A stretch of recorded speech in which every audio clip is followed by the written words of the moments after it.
Welcome back students. चलिए अब हम चलते हैं हमारे नेक्स्ट टॉपिक के ऊपर। हम लोग पढ़ रहे हैं क्लासिफिकेशन ऑफ ऑडिटिंग और हम अलग अलग बेसिस पर अभी तक ऑडिट्स को क्लासिफाई कर रहे थे। फिर हम एक कॉमन क्लासिफिकेशन के ऊपर आ गए थे जिसमें हमने फॉरेंसिक ऑडिट लास्ट अपना टॉपिक देखा था। अब उसके आगे कंटिन्यू करेंगे प्यारे बच्चों। हमारा जो नेक्स्ट टाइप ऑफ ऑडिट है वो है परफॉर्मेंस ऑडिट। इसे एफिशिएंसी परफॉर्मेंस ऑडिट के नाम से भी बोला जाता है। और ये नाम से इसका अगर आप नाम सही से पढ़ोगे ना प्यारे बच्चे तो आपको पता चल जाएगा आखिर इस ऑडिट के अंदर क्या होता है। देखो, परफॉर्मेंस ऑडिट, परफॉर्मेंस की ऑडिट करना कि कंपनी के अंदर कंपनी के जो एम्प्लॉइज हैं, कंपनी के अंदर कंपनी का जो ह्यूमन रिसोर्स है, कंपनी के अंदर कंपनी के जो लेबर है, ऑफिशियल्स हैं, ऑफिसर्स हैं, कंपनी के अंदर काम करने वाले लोग, क्या वो एफिशिएंटली काम कर रहे हैं कि नहीं कर रहे हैं? क्या वो उसी ऑब्जेक्ट के लिए काम कर रहे हैं जो कंपनी का ऑब्जेक्ट। आप सपोज करिए एक कंपनी है, सपोज करिए एबीसी कंपनी है। एबीसी कंपनी का खुद का एक ऑब्जेक्ट है। एबीसी कंपनी कपड़े की फील्ड में काम करती है। एबीसी कंपनी का मेन ऑब्जेक्ट है कि भैया कपड़े की फील्ड में मेरे को सबसे टॉप कंपनी बनने का है, सबसे बेस्ट कंपनी। उसके अंदर जो एम्प्लॉयज काम कर रहे हैं, उसके अंदर जो ऑफिसर्स काम कर रहे हैं, उसके अंदर जो ह्यूमन रिसोर्स मतलब जो लोग काम कर रहे हैं, उनका भी ऑब्जेक्टिव यही होना चाहिए कि हम हमारी कंपनी का जो मेन ऑब्जेक्ट है वो अचीव हो जाए। मतलब उनका ऑब्जेक्ट कंपनी के ऑब्जेक्ट को मैच करता हुआ होना चाहिए। इस बात की ऑडिट करी जाती है। परफॉर्मेंस ऑडिट एक इंडिपेंडेंट असेसमेंट होता है, ऑब्वियस बात है। उसमें एंटिटी के ऑपरेशंस को चेक किया जाता है कि एंटिटी के अंदर, ऑर्गेनाइजेशन, कंपनी के अंदर जो भी ऑपरेशंस हो रहे हैं, जो भी फंक्शन हो रहे हैं, जो भी ट्रांजैक्शन, जो भी काम हो रहा है, क्या वो सही से हो रहा है? क्या कंपनी के गोल्स को अचीव करने के लिए वो काम हो रहा है कि नहीं हो रहा है? और कंपनी के अंदर हर लेवल पे ये चीज चेक करी जाती है। जैसे टॉप लेवल, तो टॉप लेवल में कंपनी के जो मेन ओनर्स हैं या कंपनी के जो की मैनेजर पर्सोनेल हैं वो सही से काम कर रहे हैं कि नहीं कर रहे हैं, उनके डिसीजन सही है कि नहीं है। फिर मिडिल लेवल कि कंपनी के अंदर जो मैनेजमेंट का काम है, क्या वो मैनेजमेंट का काम प्रॉपरली हो रहा है कि नहीं हो रहा है। और लोअर लेवल कि कंपनी के अंदर जो लोअर लेवल है उसके अंदर ऑफिसर्स या जो भी लेबर वेबर है वो सही से काम कर रही है कि नहीं है।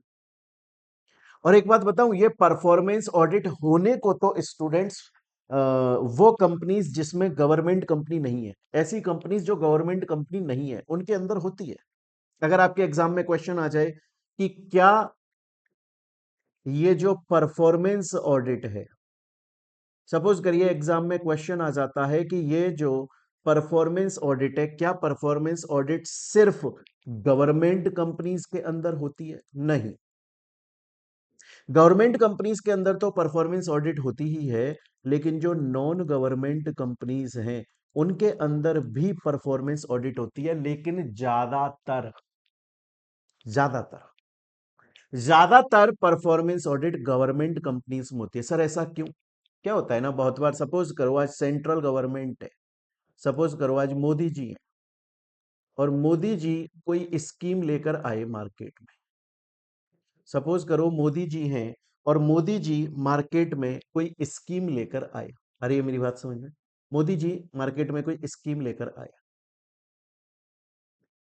अब उन्हें लगा यार इस स्कीम के लिए तो मेरे को फंडिंग देनी पड़ेगी।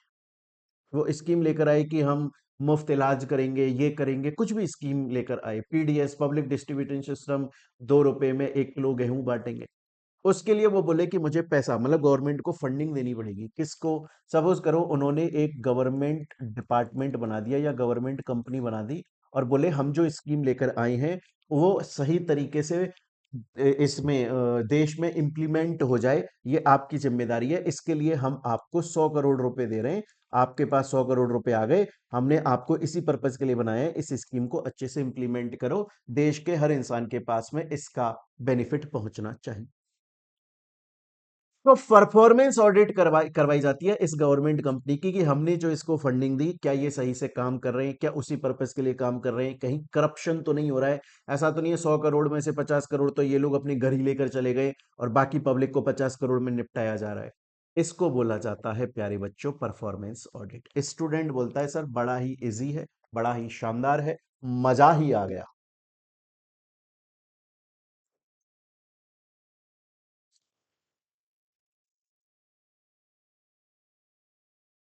अब हम चलेंगे प्यारे बच्चों अपने नेक्स्ट टॉपिक सेक्रेटरियल ऑडिट के ऊपर। ये सेक्रेटरियल ऑडिट क्या होता है? सेक्रेटरियल ऑडिट का मतलब होता है कि सपोज करो एक फाइनेंशियल ईयर है, लेट सपोज एक फाइनेंशियल ईयर है 2026 2027। कब स्टार्ट हुआ ये स्टार्ट हुआ था 1 अप्रैल 2026 को। ये फाइनेंशियल ईयर शुरू हुआ। कब खत्म होगा? ये खत्म होगा 31 मार्च 2027 को। ये फाइनेंशियल ईयर खत्म हो जाएगा। अब सपोज करो कंपनी है एक XYZ नाम की कंपनी। अब इस XYZ कंपनी ने प्यारे बच्चों सपोज करिएगा इस पूरे फाइनेंशियल ईयर में 50 ट्रांजैक्शन किए। जैसे सर 50 ट्रांजैक्शन का मतलब क्या? जैसे मान के चलो ये इनिशियल पब्लिक ऑफर लेकर आई, मतलब अपने शेयर्स पब्लिक में इशू किए। ये बायबैक का ऑफर लेकर आई, मतलब अपने शेयर पब्लिक से वापस परचेस, खुद ने वापस पहले इशू किए फिर परचेस कर लिए। डिविडेंड का इशू लेकर आई, नाम चेंज का इशू लेकर आई, मर्जर करा, डीमर्जर, कुछ भी करा, XYZ। ऐसे कंपनी जब भी कोई भी काम करती है ना, कोई भी काम करती है, कोई भी काम करती है कंपनी, कंपनी लॉ में पढ़ोगे आप लोग ये, तो कुछ लीग कंपनीज एक्ट एप्लीकेबल होता है कंपनी के ऊपर। और कंपनी जब भी कोई काम करती है तो कंपनीज एक्ट के अंदर कुछ रूल्स लिखे हुए हैं, कुछ रेगुलेशंस लिखी हुई हैं कि कंपनी अगर बायबैक करेगी तो ये टर्म कंडीशन फुलफिल करनी पड़ेगी। कंपनी अगर डिविडेंड देगी तो ये टर्म्स कंडीशन फुलफिल करनी पड़ेगी। कंपनी अगर इशू लेकर आएगी ये टर्म्स कंडीशन फुलफिल करनी पड़ेगी। कंपनी अगर नाम चेंज करेगी ये टर्म्स कंडीशन फुलफिल करनी पड़ेगी। कंपनी अगर बोर्ड मीटिंग करेगी ये टर्म्स कंडीशन फुलफिल करनी पड़ेगी। कंपनी अगर जनरल मीटिंग करेगी ये टर्म्स कंडीशन फुलफिल करनी पड़ेगी।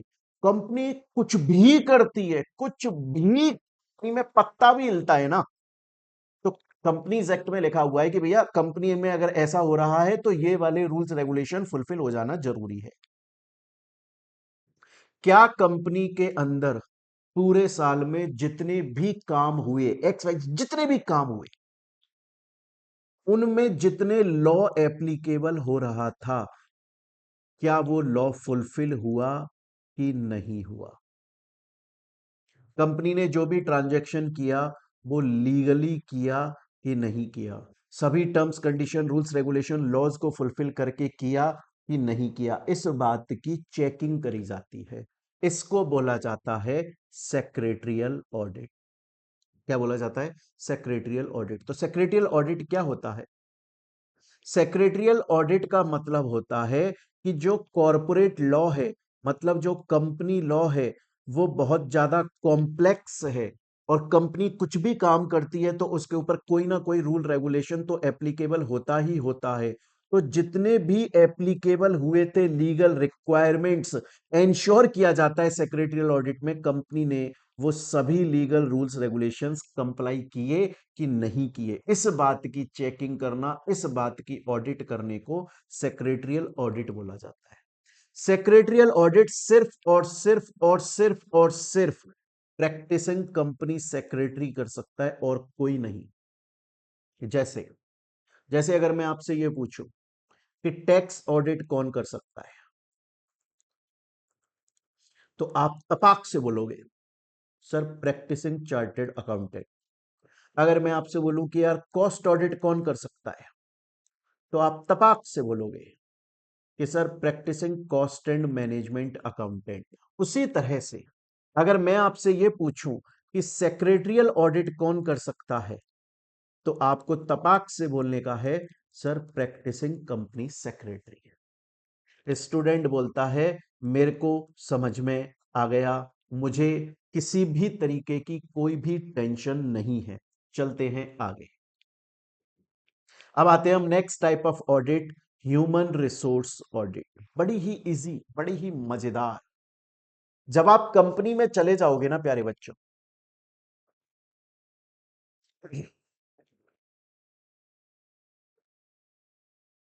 अगर आपका कोई अगर आपका कोई जानने वाला कॉरपोरेट में काम करता है, कंपनी में काम करता है, मान लो, आप पूछिएगा, वो बंदा अपने एचआर डिपार्टमेंट को, जो भी आपका जानकार अगर किसी कंपनी के अंदर काम करता है, नॉन गवर्नमेंट कंपनी में तो बहुत ज्यादा होता है, जिस गवर्नमेंट नहीं होती, प्राइवेट कंपनीज जो होती है, प्राइवेट मतलब प्राइवेट सेक्टर कंपनीज, जिसमें पब्लिक कंपनी भी आती है, प्राइवेट कंपनी भी आती है, नॉन गवर्नमेंट कंपनी बेसिकली मैं बोल रहा हूं। आप उनसे पूछोगे ना, तो पता है, हो सकता है कुछ लोग तो ऐसा बोलेंगे कि यार हमारा एचआर डिपार्टमेंट तो बहुत बढ़िया है, उनकी तारीफ करेंगे। और ज्यादातर ऐसे लोग होंगे जो एचआर डिपार्टमेंट को ना गालियां देंगे, अरे ये वो फलाना ढीकना। क्यों? एचआर कौन है? यहां पर जो मैं एचआर की बात कर रहा हूं, यहां पर यहां पर मैं वैसे तो ह्यूमन रिसोर्स, अब कंपनी के अंदर तो ह्यूमन रिसोर्स हर कोई ह्यूमन है, जो काम करने वाला वो इंसान है और वो कंपनी का रिसोर्स है, चाहे वो डायरेक्टर है, चाहे वो सीए है, सीएस है, सीएम है। यहां पर मैं उनकी बात नहीं कर रहा हूं, यहां पर मैं स्पेसिफिकली एचआर की बात कर रहा हूं। एचआर डिपार्टमेंट होता है हर कंपनी में, जिसका काम क्या होता है भैया, कंपनी के अंदर कितने लोग आ रहे हैं उनकी अटेंडेंस देखना, फिर उनको टाइम पर उनकी सैलरी मिल रही है कि नहीं मिल रही है। जैसे आप कभी स्कूल में या कॉलेज में जाते हो ना, तो आपको वहां पे रिसेप्शनिस्ट देखने को मिलता है ना, इसी तरीके से कंपनीज में एचआर डिपार्टमेंट होता है। एचआर वाले से अगर आप नहीं आए तो एचआर वाला ही आपको कॉल करेगा, सर क्यों नहीं आए, एब्सेंट लगा दूं क्या, इतनी एब्सेंट हो गई है सर, सैलरी आ गई आपकी। ये सब चीजें जो है वो एचआर वाला देखता है, उनकी ऑडिट करना वो सही से काम कर रहे हैं कि नहीं कर रहे हैं, सही से कंपनी में प्रैक्टिस, सही में कंपनी के अंदर जितने भी डॉक्यूमेंट्स उन्हें प्रिपेयर करने हैं, कंपनी की पॉलिसीज जो प्रोसेस क्या उनको फॉलो किया जा रहा है, ह्यूमन रिसोर्स के थ्रू नहीं किया जा रहा है, उन सब चीजों को चेक करना। और क्यों करी जाती है ये ऑडिट, एचआर डिपार्टमेंट की ऑडिट क्यों करी जा रही है? ताकि उनके अंदर क्या गलतियां हैं ये पता लग जाए, ताकि इंप्रूवमेंट हो सके, ताकि एचआर के फंक्शन को इंप्रूव कर सकें, एनहांस कर सकें, ताकि हमें यह समझ में आए कि कंपनी जिन रूल्स रेगुलेशंस पे काम कर रही है, क्या एचआर डिपार्टमेंट उनको फॉलो कर रहा है, और क्या हमारे रूल्स रेगुलेशन सही है, कहीं ऐसा तो नहीं है मार्केट में मॉडर्नाइजेशन आ गया है और कंपनी पीछे रह गई है। इन सब चीजों को चेक करने के लिए, मतलब बेसिकली जब एचआर ये ह्यूमन रिसोर्स की ऑडिट करी जाती है, तो इसका मेन इंटेंशन ये होता है कि अभी करंट में एचआर का फंक्शन क्या है, जबकि होना क्या चाहिए और अभी है क्या। अगर मानकर चलिए कि पता लगे कि यार एचआर डिपार्टमेंट का फंक्शन तो 100% या इतना होना चाहिए कि वो सक्सेस रेशियो में, कंपनी की सक्सेस में 90% कंट्रीब्यूट करता है, लेकिन हमारी कंपनी के अंदर तो एचआर जो है वो सिर्फ 10% कंट्रीब्यूट करता है, हमारा एचआर डिपार्टमेंट पीछे रह रहा है, तो उसको इंप्रूव, ये पता करने के लिए कि अभी एचआर डिपार्टमेंट की कंपनी में उनके जो फंक्शंस हैं उनकी अभी प्रेजेंट सिचुएशन क्या है, जबकि एक्चुअली में उनकी सिचुएशन होनी क्या चाहिए, उनको किस तरीके से काम करना चाहिए, कहां पर शॉर्टकमिंग्स आ रही हैं, कहां पर वीकनेस है, कहां पर सुधार इंप्रूवमेंट की जरूरत है, उसके लिए ये एचआर ऑडिट कराई जाती है, ह्यूमन रिसोर्स ऑडिट। स्टूडेंट बोलता है सर मेरे को समझ में आ गया, पर एक क्वेश्चन है। जैसे सर अभी आपने मेरे को सेक्रेटरियल ऑडिट पढ़ाया, उसमें तो आपने बोला प्रैक्टिसिंग कंपनी सेक्रेटरी, मतलब बाहर से ऐसे कंपनी सेक्रेटरी को बुलाया जाएगा जो अपनी फर्म खोल के प्रैक्टिस कर रहा है, कंपनी से रिलेटेड नहीं है, टोटली इंडिपेंडेंट पर्सन है। लेकिन ह्यूमन रिसोर्स एचआर की ऑडिट करने के लिए कोई आएगा, वो देखो, ये एचआर ऑडिट जो है ना, पहली बात तो ये मैंडेटरी ऑडिट नहीं है, कंपलसरी ऑडिट नहीं है, स्टैट्यूटरी ऑडिट नहीं है, नॉन स्टैट्यूटरी ऑडिट है। और मैंने आपको बोला था जो ऑडिट नॉन स्टैट्यूटरी है, जिनके लिए लॉ कंपलसरी नहीं बोलता है कि आप ऑडिट करो, ऐसी जो ऑडिट्स होती हैं, वो तो ऐसी ऑडिट के लिए ऑडिटर चाहे कंपनी के अंदर से किसी एम्प्लॉय को अपॉइंट कर दो, चाहे से बाहर से अपॉइंट कर दो, कोई फर्क नहीं पड़ता, एक्सटर्नल या इंटरनल कोई भी हो सकता है। स्टूडेंट बोलता है सर मेरे को यहां तक की बात बहुत अच्छे से समझ में आ गई, अब हम चलेंगे सर आगे। अब हमारी जो नेक्स्ट टाइप ऑफ ऑडिट आती है प्यारे बच्चों, वो है information systems audit. Information systems audit, पता है आपको, एक बार की बात बताता हूं मैं आपको, काफी, ये ना करीब 2011 के आसपास की बात है। 2011 में मैंने ऑफिशियली पढ़ाना शुरू किया कोचिंग में। उससे पहले मैं पढ़ाता था, पर उससे पहले मैं ऑफिशियली कोचिंग्स में नहीं पढ़ाता था। मतलब घर में पढ़ाता था, अपने खुद के घर में एक छोटा सा खोला हुआ था एक रूम के अंदर, वहां पर कुछ बच्चे आ जाते थे और मेरे दोस्त आ जाते थे, उनको पढ़ाता था। मेरा एक्सपीरियंस था, लेकिन मैंने ऑफिशियली जब कोचिंग्स के अंदर पढ़ाना स्टार्ट किया, तब मैंने 2011 में एकदम फुल फ्लेज्ड मैनर में पढ़ाना शुरू किया।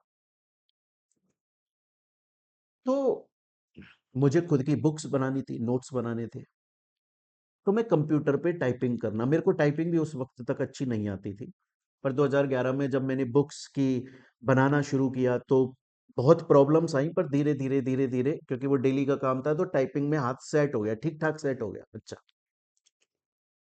एक बार मैंने लॉ की 4 चैप्टर्स के नोट्स बना लिए, मैं बहुत बढ़िया नोट्स बनाए मैं, और मेरे कंप्यूटर में पड़े हुए थे, पीसी था, पर्सनल कंप्यूटर, लैपटॉप नहीं था, पर्सनल कंप्यूटर में पड़े हुए थे। रात को मैं वो चैप्टर्स बना के अच्छे से सो गया। सुबह कोचिंग गया, शाम को जब दोपहर में शाम को वापस आया, मैंने अपना पीसी ऑन करा, ऑन ही नहीं हो रहा है। तो फिर मैंने किसी को दिखाया उसे, वो बोला सर ये आपकी हार्ड डिस्क जो है वो क्रैश हो गई। मैंने कहा ये क्या होता है भाई, मेरे को नहीं पता था। बोला सर ये खराब हो गई, अब आपको नई लेनी पड़ेगी। मैंने कहा इसे रिपेयर कर दो। बोला सर रिपेयर होगी नहीं होगी, कब तक चलेगी, ब्ला ब्ला, ये सब वो सब, नई ले लो, आप ज़्यादा टेक्निकल जानते नहीं हो, आपके लिए फ़ायदे में रहेगा, आप नई ही ले लो, बेहतर रहेगा। मैंने कहा वो तो ठीक है भाई, पर मैंने ये सब बना के तैयार किया था। बोला सर वो तो गया। उस वक्त तक मेरे को ये नहीं पता था हार्ड डिस्क से भी रिकवर हो जाती हैं चीजें। आज के टाइम पे बड़ी नॉर्मल सी बात है, उस टाइम पे मेरे को नहीं पता था, मेरे को उस टाइम पे भी नॉर्मल होगा, तो मैं नहीं जानता था इन चीजों को, टेक्निकल को।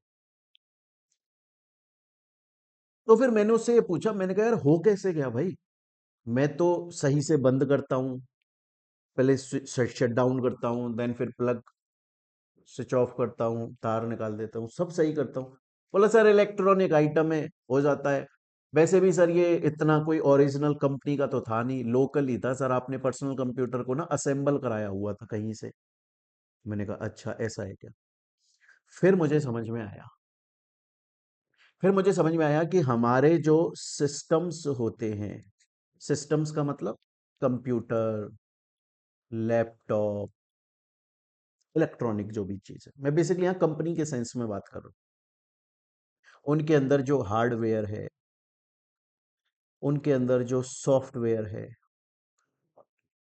वो अच्छी कंपनी का होना चाहिए, वो सिक्योर्ड होना चाहिए, उसका ऑथराइजेशन किसी उसका एक्सेस किसी अनऑथराइज्ड बंदे के पास में नहीं होना चाहिए, उसके अंदर जो चीजें हैं वो प्रॉपरली लॉग्ड होनी चाहिए, जो कंपनी की फाइल्स हैं वो प्रॉपरली लॉग्ड होनी चाहिए। ऐसा ना हो कि कल को कोई भी बंदा आए, कोई भी फाइल ओपन करके चेंज करके चला जाए, ऐसा नहीं होना चाहिए। चेक करना पड़ेगा कि कंपनी के अंदर कंपनी का जो डेटा है, जो कंपनी के सिस्टम्स में है, कहीं वो लीक तो नहीं हो रहा है, कहीं वो चोरी तो नहीं हो रहा है। हमारे जो कंप्यूटर्स है या इलेक्ट्रॉनिक आइटम्स हैं, उनके हार्डवेयर सॉफ्टवेयर इतने स्ट्रांग तो है ना कि वो अच्छे से लॉक्ड है और सेफ है, और प्राइवेसी प्राइवेसी जो है वो मेंटेन्ड है। आप देखो, जैसे मैं आपको एक एग्जांपल देता हूँ, मैं आपको एक रीसेंट एग्जांपल देता हूँ, रीसेंट। आप बिलीव नहीं करोगे,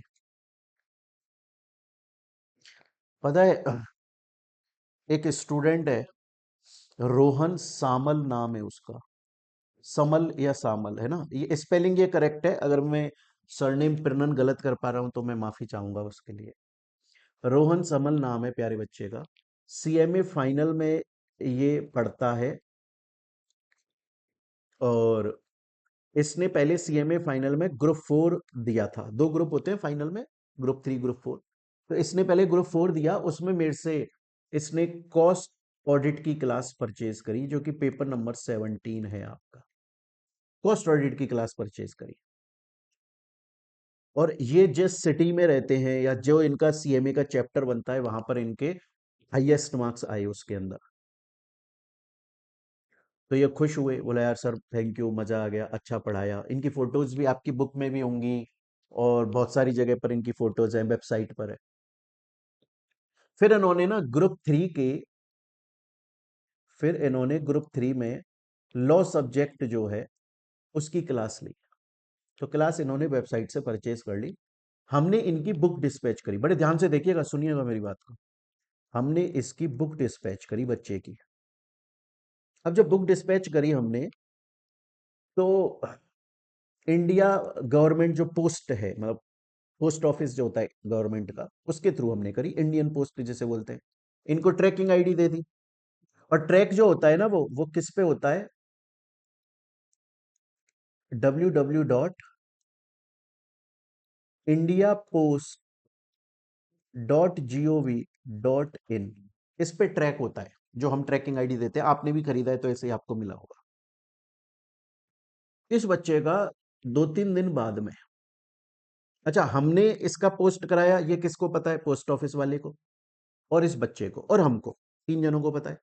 हमने तो बच्चे को बोल ही दिया, भैया ये तेरी ट्रैकिंग आईडी है, जा चुका है, आ जाएगा तेरे घर पे 6-7 दिन में। इस बंदे का व्हाट्सएप पे मैसेज आया, तो टीम ने चेक किया, मैडम ने चेक किया, वो भागकर आई मेरे पास।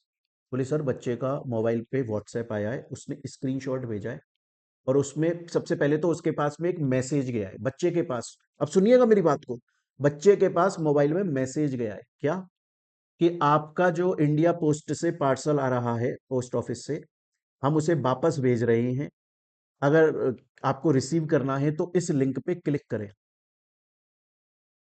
उसने उस लिंक पे क्लिक किया, उसने उस लिंक पे क्लिक किया, तो एक नई वेबसाइट ओपन हो गई।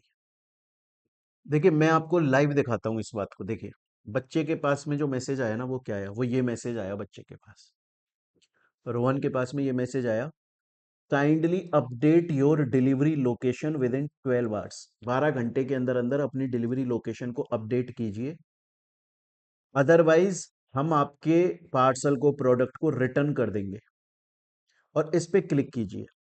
उसने क्लिक किया तो ये वाला ओपन हो गया पेज, और इसमें वो पेमेंट मांग रहा था उससे। पेमेंट कितना? सिर्फ 10 रुपए 25 पैसे। लेकिन वो तो इंफॉर्मेशन लेने का जरिया था, कि कार्ड की इंफॉर्मेशन दे दे, बाद में निकाल लेंगे। उसका जब ये मैसेज आया, टीम के पास पहुंचा, टीम मेरे पास में आई, तो मैंने उनसे बोला, मैंने बच्चे को कॉल करवाया, मैंने कहा मेरी डायरेक्ट बात कराओ। मैंने बोला रोहन, तुम इतने समझदार बच्चे हो, ये गलती कैसे कर सकते हो? सबसे पहले तो देखो, मैसेज तुम्हारे पास किसी मोबाइल नंबर से आया है। अगर ये गवर्नमेंट का मैसेज होता तो मोबाइल नंबर से नहीं आता, ये ट्रांजैक्शनल मैसेज होता, उसमें नंबर नहीं दिखाई देता। फिर तुम्हें यहां पढ़ने को नहीं आ रहा है ये क्या लिखा हुआ है? अगर मैसेज आता तो कहां से आता? इंडिया पोस्ट से आता, इंडिया पोस्ट, यहां से मैसेज आता। लेकिन तुम पढ़ो ये क्या लिख रहा है, ये इंदुआ पोस्ट लिख रहा है भाई, इंदुआ पोस्ट लिख रहा है। फ्रॉड है, स्कैम है। यहां पर भी देखो इंदुआ पोस्ट है, ये देखो इंदुआ पोस्ट, INDUA। मैंने कहा तुम्हारा, मैंने उससे कहा कि देखो तुम्हारा जो पार्सल है ना, वो पहुंच गया है यहां पर, गुड़गांव पहुंच चुका है तुम्हारा पार्सल, और 1 से 2 दिन के अंदर तुम्हारे घर पे डिलीवर हो जाएगा।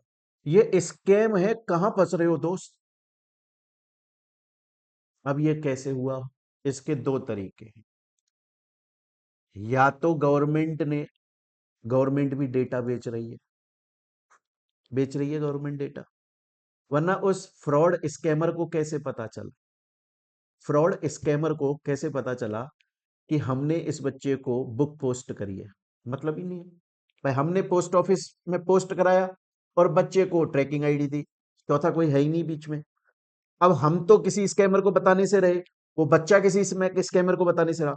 एक बच्चा इंडिया पोस्ट, या तो गवर्नमेंट डेटा बेचती है, या फिर हमारा जो पढ़ रहे हैं अब हम जो, कि हो सकता है शायद तक गवर्नमेंट के जो कंप्यूटर्स हैं, गवर्नमेंट का जो सिस्टम है जहां से वो पोस्ट जनरेट हुई, वो सेफ नहीं है, उसमें अच्छा हार्डवेयर अच्छा सॉफ्टवेयर नहीं है।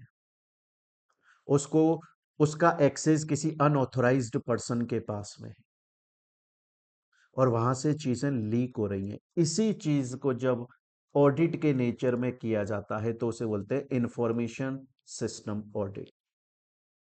उसमें असेट्स की सेफगार्ड देखी जाती है, कि आपका मोबाइल कंपनी वाले का, जैसे OLX या फ्लिपकार्ट आप देखोगे, आप इनमें कोई सामान खरीदो, उसके बाद से आपके स्कैमर्स के मैसेज आने लग जाएंगे आपके पास, डेटा बिक रहा है भाई। डेटा इंटीग्रिटी मतलब आपका जो डेटा है वो यहां पर आप दे रहे हो वहां सेफ है कि नहीं है। जैसे मैं आपको इसका एक एग्जांपल और देता हूं। अभी हुआ क्या, मेरी मॉम जो है ना वो फ्लिपकार्ट या अमेजोन से कुछ ना कुछ मंगाती रहती है। तो मैंने उनके मोबाइल में फ्लिपकार्ट का एक अकाउंट बनाया हुआ है, अमेजोन का अकाउंट बनाया हुआ है, और मेरा नाम से डाला हुआ है, क्योंकि मेरे नाम से लोग जानते हैं एड्रेस को अच्छे से, मिल जाता है इजीली एड्रेस की, मोहित बंसल क्लास के नाम से। तो वो मैंने डाला हुआ है। तो मॉम ने प्रीपे ऑर्डर करती हैं, कभी पोस्ट पेड भी होता है कभी प्रीपेड, प्रीपेड ऑर्डर करा एक बार अभी रिसेंट में। तो अभी शायद उन्होंने ये ई कॉमर्स वालों ने, अमेजोन ने या फ्लिपकार्ट ने एक वो चला दी है कि अगर आप प्रीपेड ऑर्डर कर रहे हो और डिलीवरी वाला आपके घर पे आएगा डिलीवरी देने को, तो वो आपसे आपकी आईडी मांगेगा, तभी वो डिलीवर करेगा। अब वो आया डिलीवरी वाला, मैंने मेरे असिस्टेंट को भेज दिया, मैंने कहा जाओ लेकर आ जाओ। असिस्टेंट का फोन आया, बोला सर ये आपको ही देगा, प्रीपेड ऑर्डर है, देने से मना कर रहा है। मैंने कहा मैं आता हूँ। मैं गया, बोला सर आईडी देनी पड़ेगी आपको। मैंने कहा देता हूँ। तो मेरे पास में आधार कार्ड था, मैंने उस मेरे पास दो आधार कार्ड है, सेम नंबर है दोनों में, सेम नाम, सब कुछ सेम है।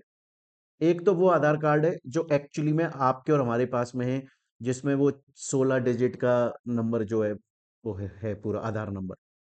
एक जिसे हम मास्क आधार बोलते हैं। मास्क आधार का मतलब क्या होता है कि आपकी जो 16 डिजिट है ना, उनमें से 12 डिजिट दिखेंगी नहीं, सिर्फ 4 डिजिट दिखेंगे।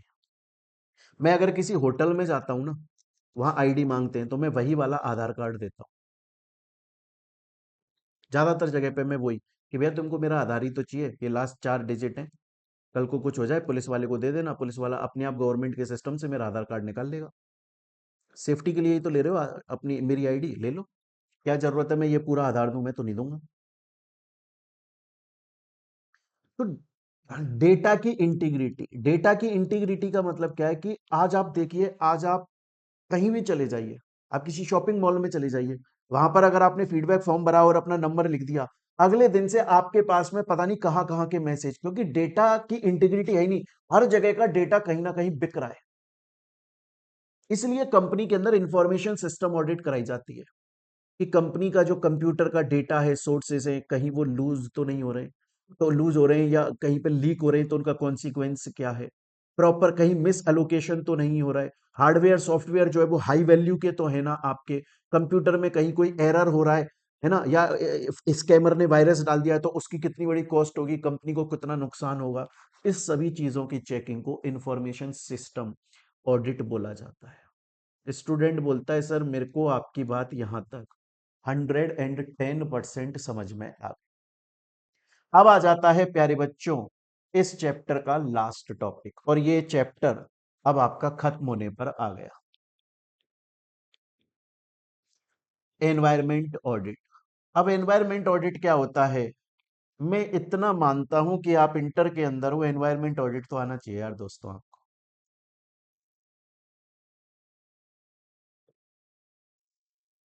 दोस्तों यार एनवायरमेंट ऑडिट तो आना चाहिए यार आप। एनवायरमेंटल ऑडिट का मतलब होता है कि देखो कंपनी के अंदर जो चीजें मैन्युफैक्चर हो रही हैं, तो at the time of manufacturing, during that process of manufacturing, जब प्रोडक्ट मैन्युफैक्चर हो रहा है उस टाइम पे कुछ ना कुछ हैजार्डस गैसेस निकल रही होंगी। उस टाइम पे कुछ ना कुछ हैजार्डस गैसेस निकल रही होंगी। काफी सारी चीजें ऐसी हो रही होंगी। आ रही है मेरी बात समझ में?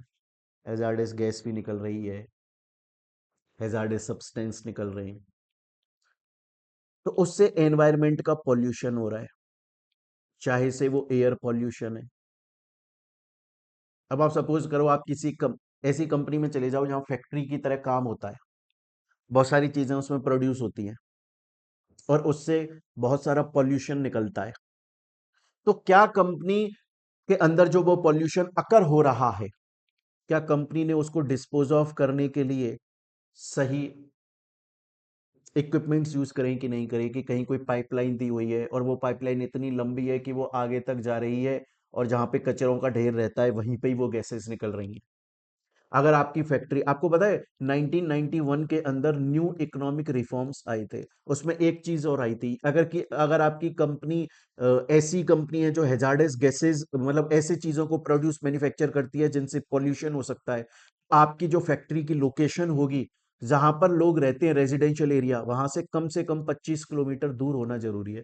इसीलिए देखिए हर सिटी के अंदर ना एक रिको एरिया होता है। रिको एरिया क्या क्या है? इंडस्ट्रियल एरिया ही तो है कि भैया जो आपका, और रिको एरिया दूर होता है हर सिटी में। क्यों होता है? ताकि जहां पर लोग रह रहे हैं ना वहां से कम 25 किलोमीटर दूर हो।